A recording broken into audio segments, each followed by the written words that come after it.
Hi, everybody. My name is Erin. I'm here from the design team here at Boldin to walk you through a brand new insight page that we built to help you understand IRS regulations and rules around very specific account types.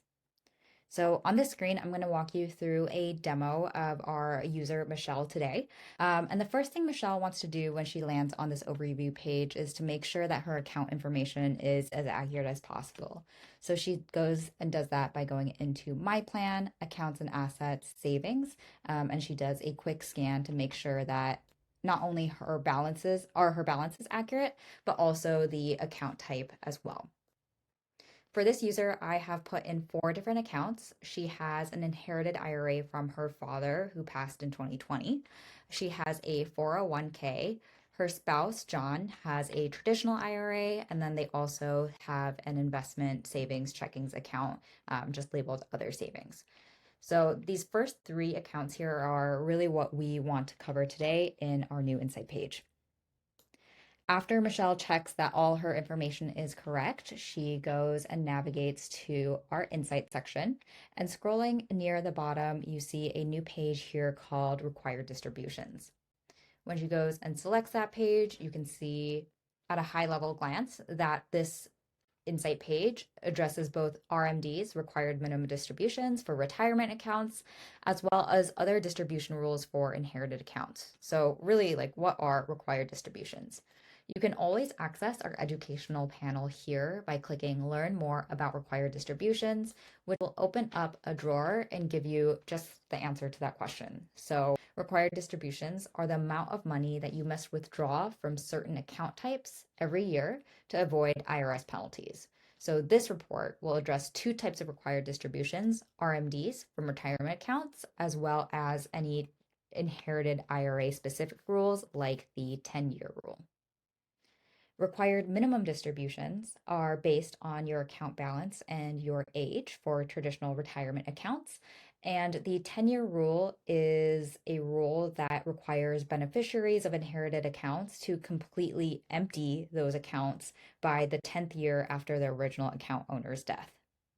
Now, this rule gets a little bit complex, and that is what Boldin helps to understand. So depending on the original account owner's information, either that account may or may not be subject to this 10-year rule. Now let's exit out of this help drawer and move down the page. The first question we hope to answer is, when do my required distributions start? In the case for Michelle and John, John's required distributions start a little bit earlier in 2037 because he is a couple years older than his spouse, Michelle. And those start at age 75 for him. And then Michelle's start in 2045 when she turns 75 as well. Knowing what time your RMDs start or your required distributions start is key in making financial plans for those years. Scrolling down the page, our second question addresses which of my accounts have required distributions. So we all know how complex IRS rules and different account types can be. And so what this section really aims to do is list out any of your accounts that have required distributions over your lifetime. So if you remember, Michelle and John had 4 different accounts in their Boldin plan, and 3 out of those 4 have required distributions. 2 of them are traditional required retirement accounts, Michelle's 401k, as well as John's IRA. And you can see that they have RMDs from these accounts, and their rule or distribution start date starts in 2045 and 2037, just like we talked about up here. Now, Michelle also has an inherited account, dad's inherited IRA, and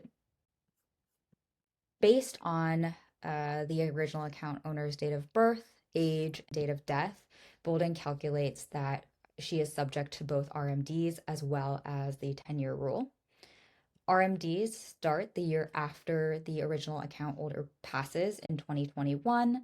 And then because of the 10-year rule, Michelle has to fully distribute this account by year 10 after inheriting it. So in her case, that is 2030. So now we know when my required distributions start, and we also know which accounts are subject to required distributions. Scrolling down to the third section, what are my annual required distribution amounts? This is when we start to get a little bit more detailed around how much you are required to distribute from which accounts. So if you take a look at this chart, you see two colors. This is split into your required distributions and your spouse's required distributions. Here in green, this is Michelle's required distributions, and you can see here that they start a little bit earlier because she has an inherited account. So here you see that Michelle has to withdraw about $4,000 every year after she inherited the account. And then in 2030, in year 10, she has to fully distribute the account. So she has a huge withdrawal of $117,000 in year 2030. And then as we move down the years, again, her spouse John's RMDs start in 2037, and you can see that hers start in 2045. Like most of our tables, we also have, or most of our graphs, we also have it in table view here, where you can open it and see the distributions a little bit more in detail. And we have also included your estimated income tax for any given year, as well as your whole general projected savings balances. Now, this is quite a lot of information, and you might be wondering, what am I supposed to do with this information? And that is where our last step comes in, or our last section called Next Steps for Managing Required Distributions. We have split these up into RMDs and the 10-year rule. For RMDs, something that is top of mind for a lot of people is if they are required to withdraw a certain amount from a certain account, they are taxed on that account. And so that withdrawal might push them from one tax bracket to the next. Here you can learn more about your tax bracket by going to View Tax Insights. And then you can also learn about different strategies to help you mitigate that tax risk. For example, something like a Roth conversion. Additionally, we have make sure to avoid RMD penalties, because if you fail to withdraw or abide by the IRS rules, you can pay a penalty of up to 25% of the amount not withdrawn. Now, moving on to the 10-year rule, the next steps are largely the same. The only difference is that we encourage you to explore the best distribution strategy for your situation. So going back up to the chart, you can see that Michelle has small RMDs, and then all of a sudden she has a big tax burden because she has to withdraw $120,000 all at once. Different distribution strategies allows Michelle to withdraw more consistently over those 10 years so that in the 10th year, she doesn't have a very, very large distribution that she has to manage.